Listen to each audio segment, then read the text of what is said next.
Buongiorno and welcome to my Way of Thinking podcast, or MWOT for short, hosted by me, Lee Greeno, here live from the Man Cave every week. Now, this week I'm speaking to the brilliant Spencer Lodge. Me and Spencer connected through this new platform called Clubhouse, if you've heard of it. And he just sounded a fascinating guy. So I did my usual research. I reached out to him and he said he'd come on, which was great news. Now, Spencer's an entrepreneur, but he also runs a very successful podcast where he's interviewed massive people from the world of business, mental health, you name it, he's interviewed them.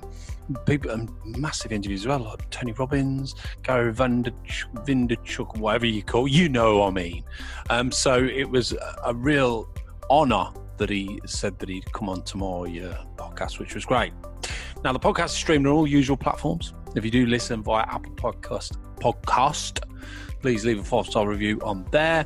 And the video of the chat is also on YouTube. Just put My Way of Thinking podcast and we pop up everywhere. Also, take a look at the previous podcasts over the last few weeks. I've had some absolutely crackers. We had Mental Health Week as well, where I was speaking to specialists. And we've got some cracking interviews coming up as well, so make sure you keep listening in. Now, My Way of Thinking is all about us, amazing human beings that have a story to tell. And those stories can vary massively. But with the guests I'll be interviewing, you'll always be able to take a little bit of advice or insight into how extraordinary we can all be. Remember, only 4 rules: 1, no bullshitting; 2, no judging; 3, no negativity; 4, have fun, which you will do, because this is a great interview with the one and only Spencer Lodge. Okay.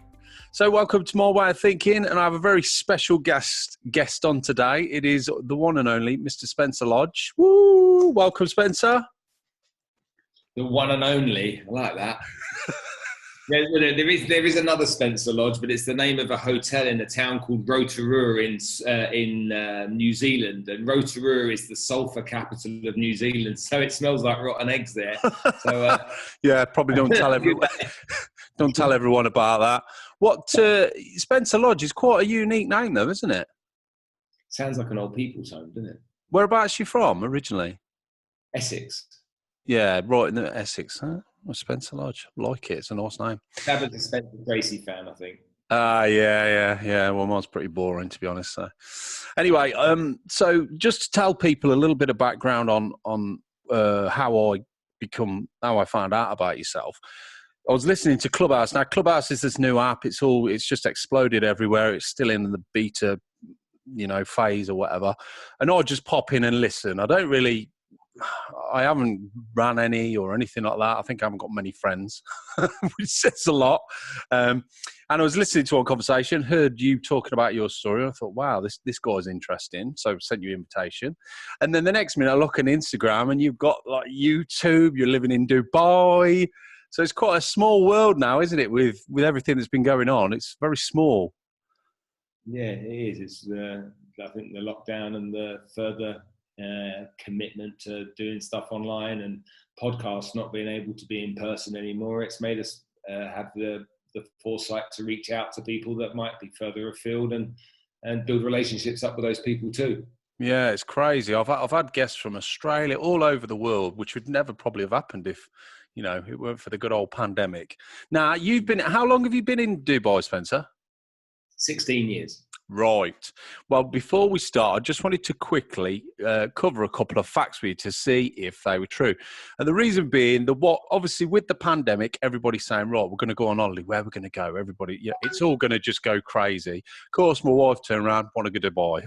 Well, because all the influence have been there. But I said, well, things are going to change. When the pandemic finishes, things are going to change. So it'd be interesting we'll get your take on that anyway. But I just wanted to ask you a couple of questions just on Dubai before we start. So the first one is, obviously, it's still young. It was only in the early 1700s. Dubai was a small fishing village, which is pretty crazy. By the end of the 18th century, about 1,200 people were living there. And then you fast forward to today to 3.3 million. That's pretty crazy, isn't it? Yeah, the population of the country is 9.5 million. The United Arab Emirates was formed in 1971, so it's slightly younger than me, and it's its 50th anniversary this year. It's made up of 7 emirates. So there's 7 ruling families that all own a bit each. Abu Dhabi is the biggest by 2/3 of the landmass and has most of the oil. And in 1950 something, they found their first oil. And in 1962, they got serious about it. It was a British protected territory before. Yeah.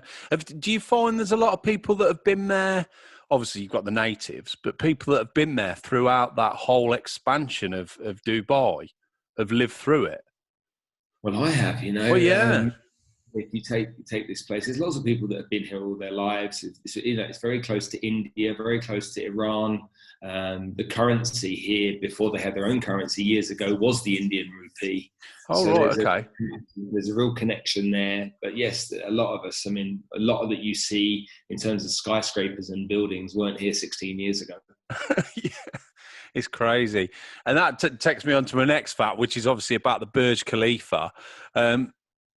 It sounds pretty crazy what they did, the feat of actually building this thing, nearly 2,000 feet high. Have you been up it? Have you been in the thing? And what's it like? Is it pretty phenomenal?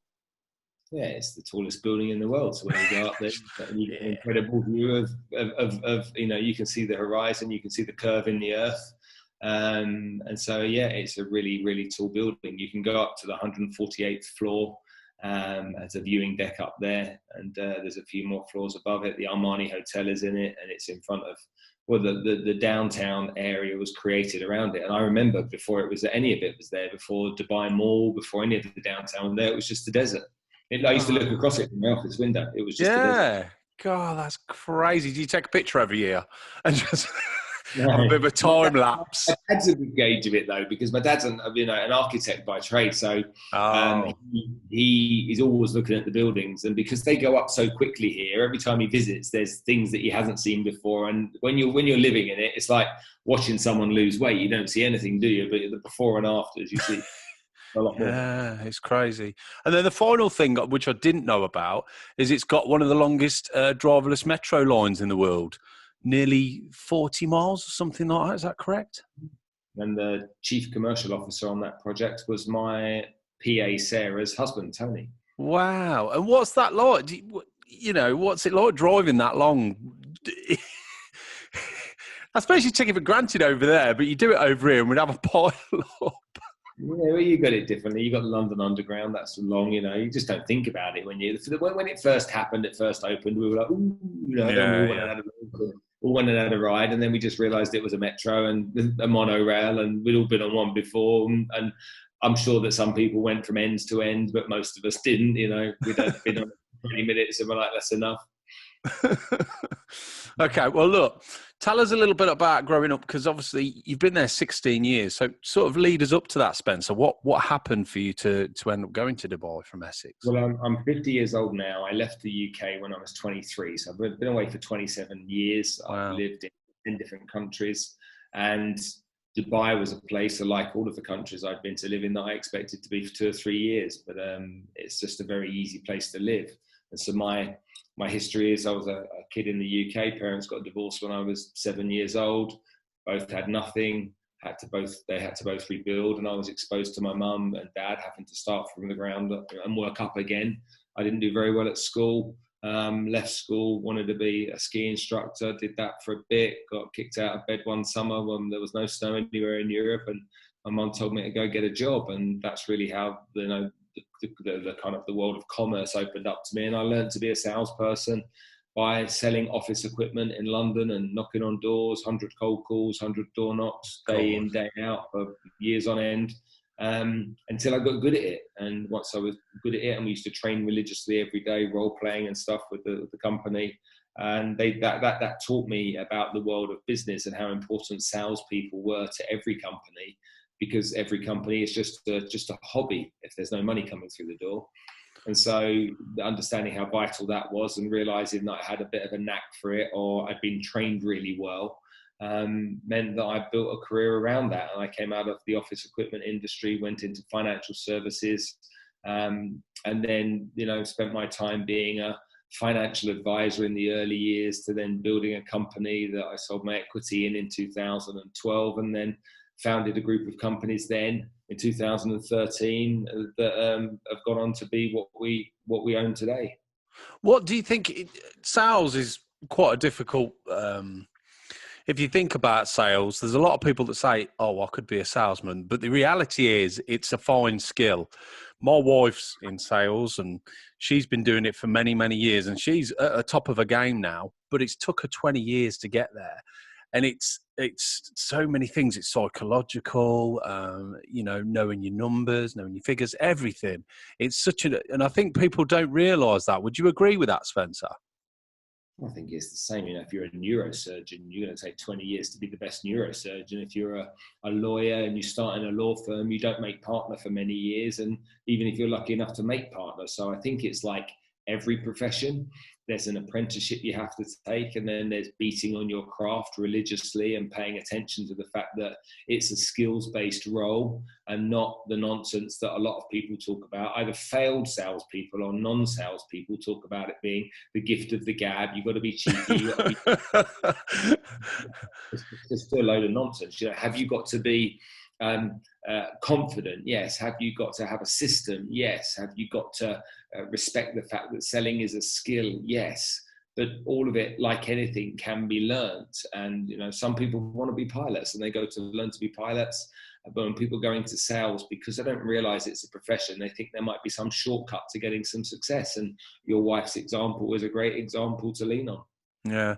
And so you went through some dark days earlier on in your career. Was that due to just the fact that it was such a difficult thing to get into, sales? Because I would guess when you're first starting out, it's not all rosy and there are ups and downs, and you're not making day to day, you're not making enough money, especially if you're working for yourself. I think I started in sales when I was 18 or 19 years old. And so when you're taught from that age, I was taught really well. So I was taught how to handle rejection. I was taught to understand that rejection was part of success. And so I got a thick skin very quickly to the emotional roller coasters that a lot of salespeople go on. So it didn't affect me like it has affected. There's people that join the industry that fail. There's most people that get into sales fail, whether that's selling network marketing, whether that's selling, Kirby Hoovers, whether that's selling high-end property. Most people fail. And sales is a little bit like a book. If you put $1,000 in the back of a book, most people would never find it because most people never finish it. People never finish the book. And so I think that you have to be committed to the process, and you have to be committed to learning, and you have to take it really seriously. So for me, it didn't impact me in a negative way. Some other things that came along the way have negatively impacted me and changed me as a human being, and hopefully for the better. And those challenges that I faced along the way, caused a lot of doubt in my mind about who I was and who I should stand for and what my legacy should be. But I think that we're all tested in our lives, and it's not sunshine and rainbows every day. But like everything. Was that when you were younger, Spencer? Because I think, especially with myself, I've got a son, he's 19 now, and he overthinks everything. I don't know whether it's because of social media or what it is. He takes a lot on his shoulders. He's worried about me. He's worried about his future. And I'm just saying, just enjoy it. And I suppose the pandemic hasn't helped at all, because we all talk about how we're struggling. We forget about our kids and things like that. But I think when you're younger, sometimes you can really mess yourself up, can't you? You should just enjoy yourself. People say, what are you doing with your life? You don't know. No one knows. But you've got that pressure, haven't you, sometimes? And it can be a lot when you're young. I'm sure that some face that. I never faced that myself when I was young. I was able to go out there, and I was able to do the job at a certain level relatively quickly. I loved it. I loved the rejection. I loved the no's. I loved the rejection. I loved the door knocking. I loved all of that. So I wasn't impacted. Yeah. It was much later in my career, in my early 40s, when I was impacted by what had happened to me, and in all honesty, caused probably by me. Right. Okay. So when you left home then and moved out, did you move straight to Dubai, or did you move to other countries before that? No, I lived in 9 countries before I came Oh, to did Dubai. you? So, yeah. So what made you settle in Dubai then? What was it about Dubai, do you think? Well, I settled everywhere. I was Yeah. building a business. So while I was building a business, I had to go and open an office up and spend 2 or 3 years there building that business. And when you're young, when you're in your early 20s, not mid 20s, 2 or 3 years is, only when you're like my age now that 2 or 3 years goes like that. So none of these places I went to expecting to leave anytime soon. But eventually I came to Dubai after many different countries. And so I started in Hong Kong, so it's Hong Kong, Bangkok, Kuala Lumpur to Sao Paulo, Brazil, Brazil to Cairo, Cairo to Milan, Milan to Slovakia, Slovakia to Amsterdam, and then Amsterdam to Dubai. Wow. So that must have been a lot of worldly experience that you took on board at a youngish age.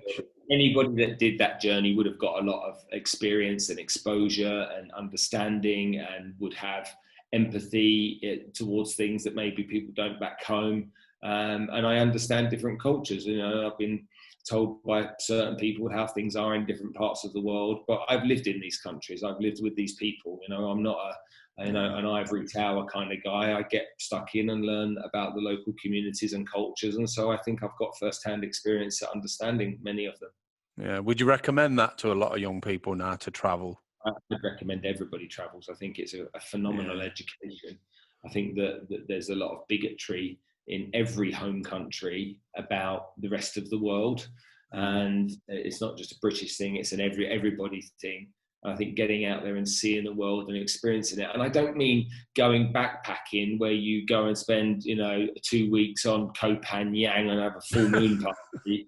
I mean going and, I would urge everyone to go and live and then work for 3 months in every place they wanted to experience, because that's when you'll get a true understanding for it. And I think that's when it's really, really valuable. Yeah. And what was it about, do you think, Dubai, that made you settle eventually and not move on from there? Well, I don't know. I think my kids were in the UK. I was in Amsterdam. And so I'd go home every weekend and be with the kids. And then I came to Dubai and I was going to the UK every weekend. It was only a 6.5 hour flight. So every other weekend I'd be in the UK, and they came to visit and they liked it. Dubai's a very easy place to live. It's got a phenomenal airport. And so you can travel wherever you want very quickly and very easily. So, and the opportunity, it was almost like the modern day gold rush was taking place here when I came. And so who doesn't want to be in a high-paced, high-energy, exciting environment with sun beating down on your face and other like-minded people around you? Yeah.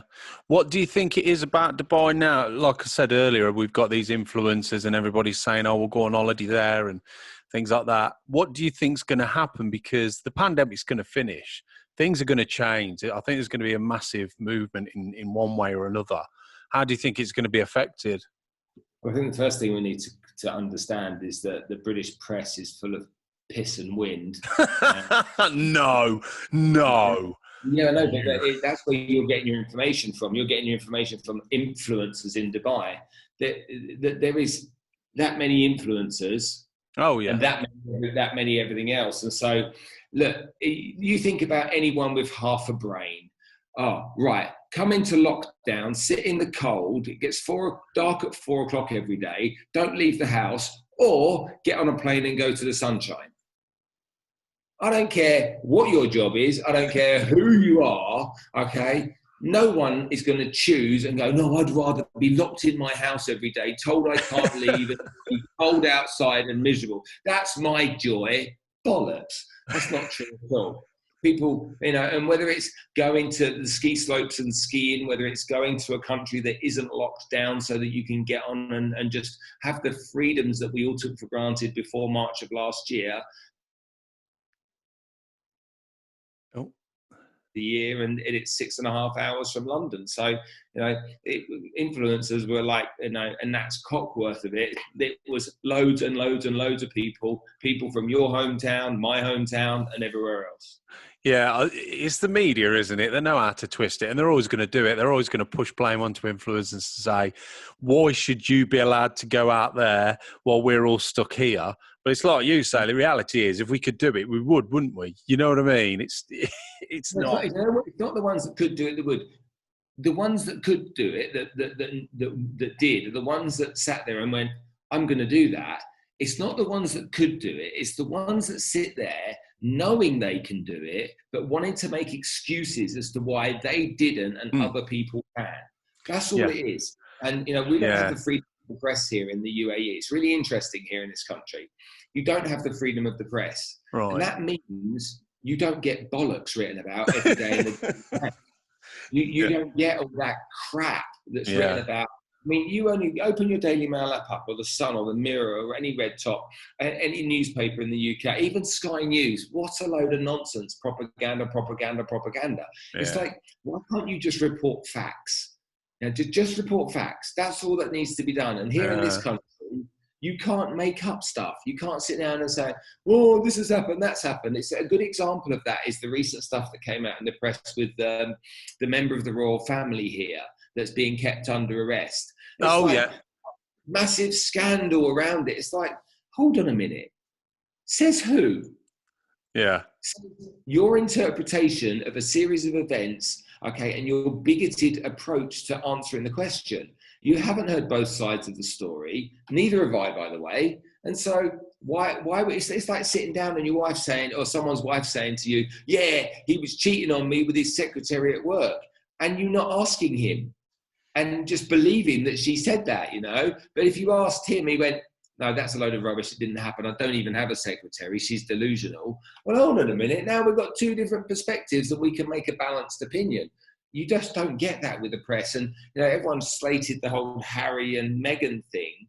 But the guy doesn't want to be involved in the nonsense in England. And he's gone to America to get away from it. And, you know, does he still want to be the grandson of the Queen? Of course he does. Does he still want to be William's brother? Of course he does. He just doesn't want to go through that hell that his mum went through. And it's like, what's the big deal here? Oh, he shouldn't be making an interview with Oprah Winfrey when Prince Philip is... It's like, why not? Why not? Why should he not be doing that? Okay. It was all of you people that slated him and gave a load of shit information about his wife and his wife's father and decided that was all fair game that caused him to say, I ain't having any of that. The guy's been to war for the country. He went to war. He didn't sit around fanning around. He was at war. He was in Afghanistan. And he went and did it for his country. He might have been privileged, but he didn't choose to be born in the family. That's just where he ended up. He's gone and served his time, representing the country. You know, a life of service working for the royal family for most of us would be a life of hell. Okay, the guy gets on a plane and he goes, "Sod this, I'm out of here." Anybody else, if it wasn't Prince Harry, that went, "Sod that, I'm leaving," most people are going, "Yeah, you lucky bugger." That's what most people would say. Yeah, I think the thing is here, especially here, it's very divided, isn't it? And the press know that, so they play one against the other, and it's just been that way. I mean, you had Brexit, which was a nightmare. Press jumped on that. Now you've got the pandemic. They just feed off it, and stupid. You know, we read it. We read it. That we do. I'll read it. I don't believe it, and I know a lot of it's bullshit, but a lot of people do. A lot of people sitting in home take it as gospel, and that's the problem. Ricky Gervais says something really interesting about this. He's always interesting. He says, okay, the government with Brexit, for example, said they wanted to get the feelings and the response and the vote of the average person in the UK. He's like, the average person in the UK is thick. It's not good to get the average person. He said, I'll give you the proof of that. He said, pick up every single bottle of bleach in the UK in a supermarket and read the label at the back. It says, "Do not drink." We have to have a label on a bottle of bleach to say, "Do not drink." He said, take the label off bottles of bleach for 2 years, then ask everyone. Because the average man, the idiot, probably would have drunk it and killed himself. So for me, it's like people sitting around in their homes with their 9-to-5 jobs, their idea of fun is watching Coronation Street and EastEnders. And, you know, what's that bloody... What's wrong with Coronation Street? It's like watching other people's misery. You think about it. I know. EastEnders is watching other people's. I don't I get. know. Why tonight. I'm going to spend a half an hour of my time, like every weekday night, and I'm going to watch other people be miserable. Why would you move to Albert Square? You're either going to get murdered, someone's going to have an affair, you're going to get thrown in the canal. There's only one pub, but don't even serve cocktails. I mean, why would you go there? I know it. I don't know. The wife watches that. I'll let her do that in home. She enjoys it. I suppose for some people, it's away from work. But like you say, it's just so negative and miserable, isn't it? But that is, We are on this planet for such a short period of time. And most people have a date on their gravestone, the date they were born and the date they die. And in between those two dates is this little line, this little minus sign, okay, this dash. And that is the representation of your life. What do you want your life to stand for? What do you want your life to mean? Who do you want to have impacted in your life? Because all that's going to happen at the end of your life, which is going to go like that, okay, is you're going to be in an old people's home living with regret, missing the fact or cursing the fact that you didn't take opportunities when you could, okay? Or you're going to have fulfilled your ambitions, you're going to dream stuff as crazy as you wanted to and then gone and taken action. And so for me, it's like most of society, most of the world lives in this place where they have a risk management device. It's called your subconscious. And so your conscious here, your subconscious there for illustration purposes only. Now, your subconscious is a risk management device. The place your subconscious wants you to be is on the sofa with a packet of Pringles or Doritos with the remote control on your chest. That's what your subconscious wants. Don't take any risks. Whatever you do, don't even think about it. Don't risk it. And good examples of that are when you get up in the morning and you have to go to the gym and you're like, oh, I don't want to go to the gym. Okay, what you have to do is you have to say to yourself, no, I'm going to the gym. Well, that's your conscious brain. I'm going to the gym. I'm not going to talk myself out of it. That's nonsense. Okay, which means you go and take risk. And lots of things in life require you taking a conscious, calculated, sensible risk. But your subconscious wants you just to lay down and be still because that's where the least amount of harm will come to you. Yeah. And so it's important as human beings, we all understand we're not here for very long. We have to take control. We have to take ownership.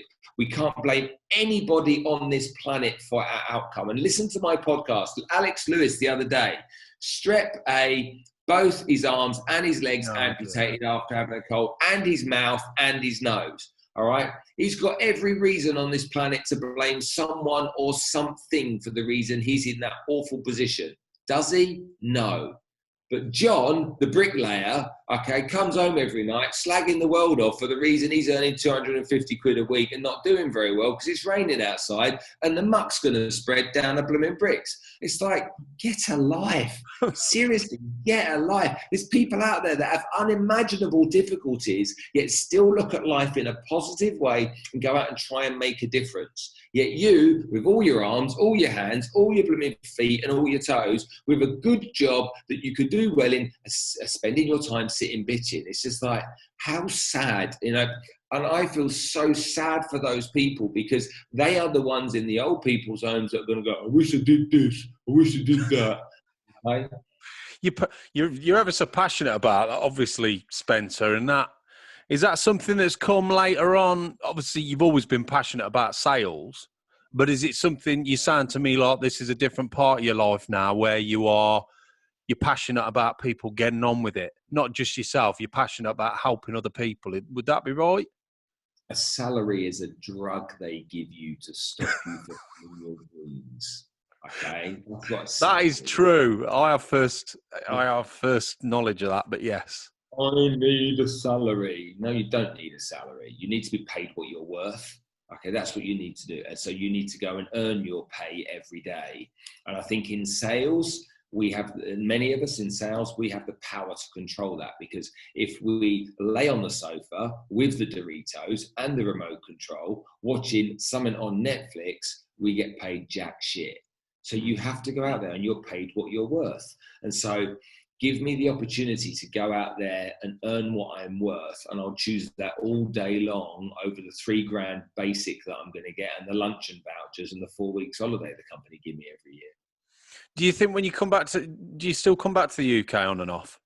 Yeah, I mean, the last year's been difficult, but no, typically I'm in the UK every 3 or 4 weeks. Yeah. And do you feel less positive when I suppose you're always positive, but over here you feel it beats you down a bit more than somewhere like that where everybody's a lot more positive and forward thinking, or do you just think it's just down to the individual?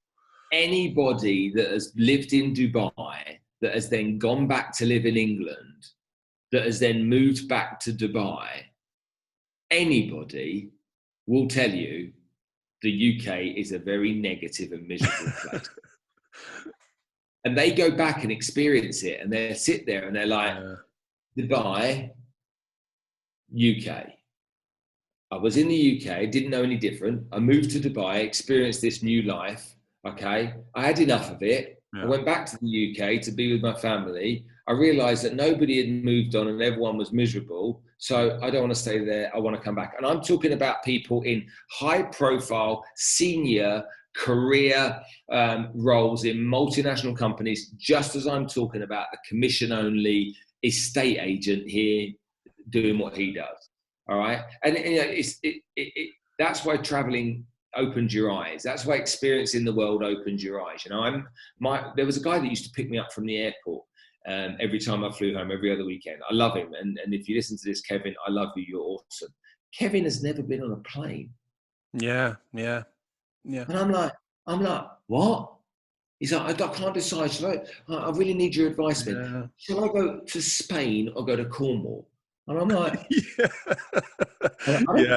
Don't risk it. Like, don't risk it. Don't risk it, Kevin.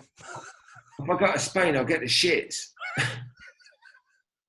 It does. I know it does. I remember my mum, God bless, she's not with us anymore, but it does. I do wish she'd have gone abroad. I really do. That's the one thing I wish I'd have been old enough to take her and say, come on, I want to take you abroad.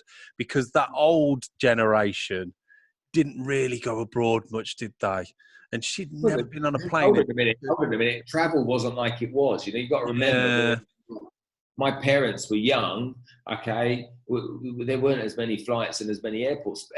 Airports are like bus stops nowadays. Yeah. You walk in there, okay, you've got to be a bit earlier than the bus comes in, but you walk in there, you go through the security checks, you get on a seat that's relatively uncomfortable and small with wherever it may be, EasyJet, Ryanair, whatever, and you get on their bus service and their bus takes you to another airport at which you get out and you're in that other country.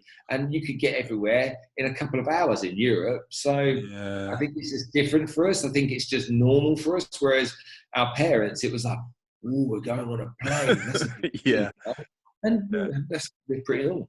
Yeah, it's good in one sense. It's good that we're a lot more accessible before the pandemic. I mean, I think it opens everybody's eyes a bit more and gives you a lot more possibilities. That's for sure.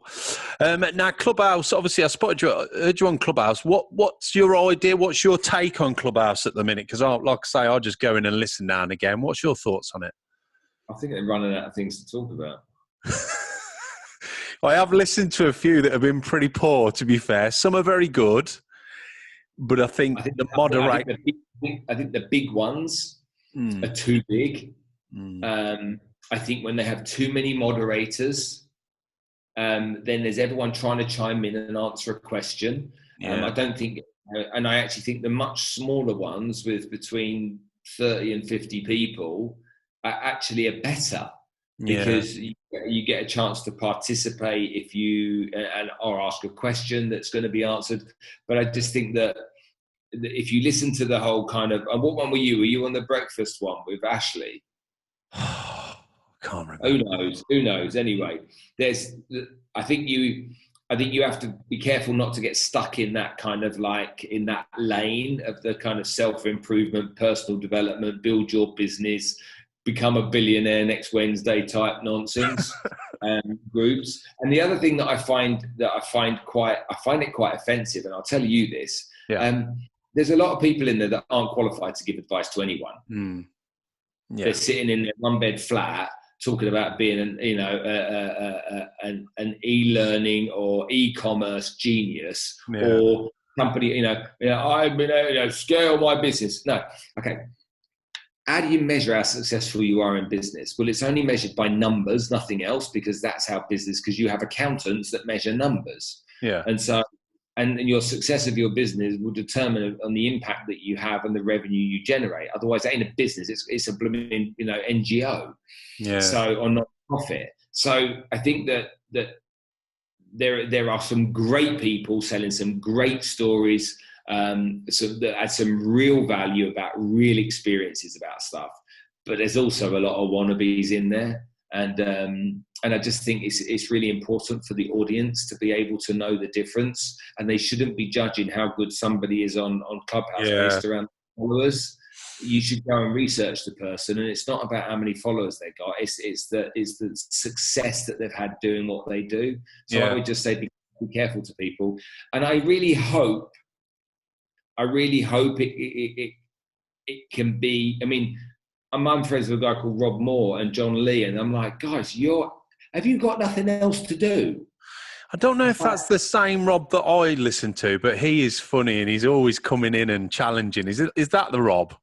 Rob Moore's got the Disruptive Entrepreneur podcast. He's from Peterborough. I don't know if it's him, but he's hilarious. I love the way he just, Rob's good. He's good, but it's like, people so desperate out there that they need to spend hours and hours and hours consuming. I mean, I get it if it's either that or Netflix, but the trouble you have is that so many people don't take action, and this is where the problem comes. It's like, oh yeah. If I just knew that, I could take my business to the next level or whatever it may be. And then it's like, right, well, we'll show you how it works. Then we show you. There you go. That's what you need to do. And then it's like paralysis from analysis leads to nothing, and no step forward. And it's to me, what was that comedian saying about people that read self-help books? He said, how can it be a self-help book if it's you that's helping yourself? It's not. It's a help book, because self-help, you helping yourself. So I think everyone has to, if you're going to use Clubhouse, I think you have to max it out at like 30 or 40 minutes a day. Yeah. And go in there and be involved and participate, and then take what you've learned and use it, rather than sit there just listening to it. Yeah, I just pop in and out now and again, but like you say, it's being flooded at the minute with so many different people and so many people saying the moderators, and some of the questions. I'm a filmmaker, so I go on some of the filmmaking stuff, and you get people going on there saying, "Oh, how do I write my bio on Clubhouse?" And now I understand, I'm not taking the piss out of them, but really, that's a question that should be sorted way before going on to Clubhouse. You know what I mean? And like you say, I've been in rooms that have been very, very good. I'm sure I know that Rob's been on a few, but I've been on some that you just think, you listen for 5 minutes, you just switch off. You think you need good moderators, just a good, solid moderator. That's for sure. Yeah, you do, and you just need a solid moderator, not many speakers, okay, and then people being very clear on the question that they ask, okay? None of that mumbo-jumbo waffle that seems to go on with a lot of people before they get to the point. Yeah. Just ask a direct question. And if there's people in there can help them. But, because the moderator... Go on. It becomes a bit frustrating for everyone listening, doesn't it? Yeah, it does. And the moderator can pull people in. They don't even know who they are. They just pull them in. I heard this one moderator, he pulled this guy, and I swear to God, he'd been on weed all day. I was like, oh, yeah. Because what do you want to ask? He's like, I can't remember. It's like, well, that's killing Clubhouse straight away. Oh, dear. Anyway, one question I did want to ask when I had a quick look on your YouTube especially was Carol Baskin. How did you bag that interview? Yeah, that's an interesting one. So I have a team of people that work with me, and we sit and discuss with these people. And at first, when they said to me, "We can get Carol, do you want her?" My first reaction was no. What? Because it was like, in my mind at the time, it was like, is Carol Baskin the kind of person we want on our show? Yeah. And so I asked on Instagram, I put on my stories, if I'm possibly getting Carol Baskin on the show, what questions would you like me to ask? And there were like 150 questions, and it was exactly the same one. Did she kill him? Yeah. And I'm very grateful, because she was a banging guest. She was really good. She She was really honest. She's never met Joe Exotic, and so she told the story, and it was great to have her on in the end. I was a bit apprehensive, but no, she was really, really good. And there's been, I mean, I'm lucky to have some just incredible people that have been prepared to come and share their stories with me online. I mean, some of them are incredibly emotional, very hard to listen to. But the fact that people are prepared to take that chance on me, I'm very grateful for that. Yeah, there was one about child trafficking and stuff like that. I was pretty. Yeah, that's absolutely good. Yeah. And you think, but it's you're giving people a platform to have a story, and it's the same with me. Really, I've had a lot of people that have been on their stories and think, "Wow, thank you for." You can only thank them, can't you, for being so honest? To be fair. So, where do you see yourself? Where you see yourself next, then, Spencer? What's for the future, Spencer Lodge? Well, I'm just looking at who my guest is next. I've got Hazel Thompson coming on next. She's a photojournalist, and she's been working heavily. She went as an undercover aid worker in India, in Mumbai. She worked for 6 months in prostitution and brothels. Oh my God! Child trafficking. So she's got a really interesting story. So what's next for me? Sorry, Spencer. So just going back to that, your platform seems to be like sales and business and success, and then it's sort of tailing towards this kind of thing, which is really deep. You know what I mean? Is that where you see yourself going? I started the podcast interviewing people like Tony Robbins, Grant Cardone, Gary Vaynerchuk, entrepreneurs, millionaires, all those great people. And then I started getting bored of everyone having a similar story. Yeah. And then it all changed on a penny. We agreed to interview a guy that was on death row for 20 years for a crime he didn't commit. And he had a TV show on Netflix called In Fear of 13. And he came on, and instead of doing it pre-recorded, we actually went live. Wow. And I have never, an incredible storyteller. Yeah. I tell you that. But he had everyone, the lot of us, all just literally wrapped up in the story for a long time. We did 2 episodes, and the amount of comments and feedback I got was amazing. But for me, I sat there going, wow, why can't I spend more time talking to people like this? And so that's when it slowly started to shift. We are making a TV show in May, and the TV show, I can't give too much away about it right now because we're going to production, but that's going to be closely linked with the UN Global Sustainability Goals. And so there's things that I'm passionate about, and human trafficking and child prostitution and child slave labor is something I'm really passionate about. And if that means, I lean into that, but I don't lean into the kind of like businessy, salesy stuff for my podcast. But then that will always mean more to me than anything business related, Yeah, it does put your life in perspective when you speak to people like that, doesn't it? They're always humble, and you think, God, they're so brave and they forgive people, and you think, and I've just moaned because my coffee was lukewarm. So is that where? Sorry, so for yourself then, Spencer, that's where the podcast's going. What about yourself, business-wise? Are you just continuing to grow over there? I own a bunch of companies, and I'm very fortunate that I've got really strong people running those organizations, and so I benefit from the dividend and that kind of stuff from those businesses. So I don't have to worry like other people about money.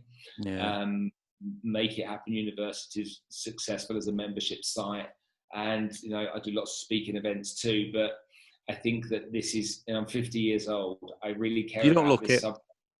Thank you.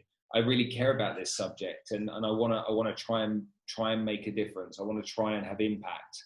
And now at 50 years old, it's not long that people are going to not want to see me on telly. I want to have a TV show, and so I'm going to lean towards those areas. And whatever comes to that, maybe it works, maybe it doesn't, but I just want to be in that place. And so that's where my kind of like my heart is telling me to go. Yeah, it's a nice position to be in, though, isn't it? You've worked hard, you've got into that position, and and that's a nice place to be. I always think when we get older, we want to be in a position where we can just pick and choose. Some people haven't got that luxury, but you've worked bloody hard to get there, so that can only be a good thing, can't it? Yeah, I would agree. Uh, now, we always ask for a bit of advice. If you were to give a young entrepreneur a bit of advice, what would you say, seeing as you've met all these brilliant celebrities and what you've, Carol Baskin, Tony Robbins? You should have got them in the same room, shouldn't you? That'd have been interesting, wouldn't it? My interview Tony Robbins, and my dad listens to my podcast, and he's like, and he watches the video on YouTube and stuff, and I'm like, so what do you think of Tony Robbins then, Dad? He's like, yeah, he's a bit arrogant, isn't he? I went, well, the guy's a really successful guy. He's been around a long time. He went, I've never heard of him. And so my dad had no idea who Tony Robbins was, and I'm like, where have you been living? He's like, yeah. Does he drive a Land Rover? And I'm like, no. He doesn't drive. He doesn't need to drive. Is he bigger in real life than actually? I suppose he's quite a big entity. When he came into the studio, he was the kindest, sweetest. He stayed around for the best part of an hour and a half after we filmed. And usually the studio will have 6 or 7 people in. There was 25 people in because Tony was coming in. And he sat and did videos and pictures and chats and advice with everyone. Yeah. And they said you shouldn't meet your heroes. Bollocks. He was just phenomenal. Oh, brilliant stuff. Advice. What do you think? Advice for young entrepreneurs. Remember, you're young and you have your whole life ahead of you. So don't try and get everything quickly. Remember that you must bring more value than you take. And remember that when you work in business, when you're young, you don't have much to bring to the business. So don't expect to get paid a lot. Go and learn from people that can give you the payment of education. And I don't mean uni education. I mean the payment of real life, professional, working experience education. Yeah. Don't go to nightclubs. Don't go to bars. Don't think it's cool to spend your money on flash cars. Trust me, you don't need them. Okay, all that the girls think is that you've got a small wiener when you have one of those cars, and so you're probably not doing yourself any favors. Remember, the weekend is not for you to chill. Okay, if you're an entrepreneur and you want to be successful, you have to go pedal to the metal, hard work, 7 days a week until you get some form of result.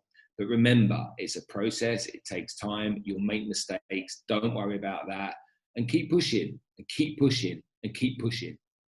And you say that that's your advice for a young entrepreneur, but what's your advice, your life advice? What do you reckon, Spencer? Not your textbooks advice. My life advice. I like what you said about rejection. You take rejection, and I like that because I understand that, and I think you need to be able to do that and embrace it. But what else? I think that I learned the skill of dealing with rejection when I was very young. And so I think it's important to understand that your life will be littered with rejection. And because your life's going to be littered with rejection, you're going to need to learn how to palate it. You're going to need to learn how to eat it, swallow it, and not let it impact you. And if you can master that, you create skin as thick as a crocodile. Yeah. And just everything then will bounce off you. And so when it comes to life, it's like you must be happy doing what you do. Yeah. You don't have to, when you're young, do something forever. Most people that do something, they go and study an accountancy job, at uni, they get an accountancy job, and then they realize at 35 they hate their life and they hate their job, but they also feel they're stuck. They can't do anything else. So go try different things, go enjoy it. And if you're passionate about something, you will be successful in it no matter what it is. Yeah, no, that's great advice. Thanks, Spencer. And then finally, a favourite. Have you got a favourite book or a film that's something that just is accessible by people? There's loads of great books, but I think one of the most powerful books I've ever read, and it's on Audible as well, is called Man's Search for Meaning by Viktor Frankl. Right. And it is an epic book. So Viktor Frankl was a psychologist in the Second World War, and he was in the concentration camps. Oh, right. And he spent his time trying to understand people. Wow. And the brief summary of it is, we keep looking outwards for everything, for our purpose, for our meaning. We could look outwards. But in reality, we're looking in the opposite direction to where we should be, because it's all inside us.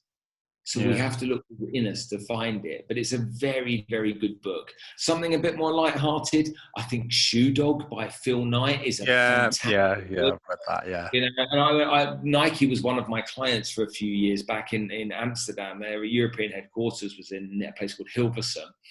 And so I got really kind of entrenched in understanding the Nike ethos and everything else. So understanding the journey he went on to build that business and the roller coaster ride he was on, amazing. Thoroughly enjoyed. Definitely. They're two brilliant books. I haven't read The Man's Search for Meaning, so I'll look at that. Everyone asks for a favourite. No one says film anymore. It's all books. I've got a list of about 300 books trying to read this year. The best films out there are the easy ones. You know, if you're a salesman, then it's Glengarry Glen Ross. Oh, yes. If you're not a salesman, then it would have to be In Pursuit of Happiness. I think that's just an incredible story. Chris Gardner, played by Will Smith. I really do believe that's a story that you can watch that movie over and over again, knowing the outcome, but still make yourself cry. And I think that's just that's one of those films as well that slips under the radar a little bit. Some people have never heard of it. You know what I mean? It's not like one of these big. It was at the time, but it's one of those you'll say to someone you watched it, and they'll go, "Oh no, I haven't watched that." So that's a great shout. Now, if people want to get on and see what you're up to on Instagram, YouTube, and podcast, where can they find you, Spencer? So the podcast is called the Spencer Lodge Podcast. So go check it out if you'd like to. Leave me a review if you enjoy it. Tell me if you don't like it as well. I'm happy with that. If you want to follow me on LinkedIn, I'm there quite a lot. So I'm Spencer Lodge on LinkedIn, or on Instagram, it's spencer.lodge. You'll find out more about what I do there. Well, look, Spencer, thanks ever so much for letting me interview you today, because I know you look like you're a busy man, and I can understand that. But it's funny how we all connect. But I've loved speaking to you, and it's been a real interesting insight, which is the main thing for everyone who's listening. So you look after yourself, and then hopefully in September I'll come over, we'll have a coffee. Absolutely. Thank you so much for inviting me on your show. I'm very grateful you took the time to invite me, and I'm very privileged to be able to spend some time with you. Absolute pleasure, Spencer. Okay, speak to you soon. Bye-bye. So that's it. Massive thanks again to Spencer for joining me today, and also for you for listening or watching. Make sure you follow the podcast, because over the next coming months, there are some even bigger and more extraordinary interviews. Remember, the podcast streams on all the usual platforms, iTunes and Spotify. Please subscribe, leave a rating. And if you want to see my beautiful face, and we're on YouTube as well, My Way of Thinking podcast.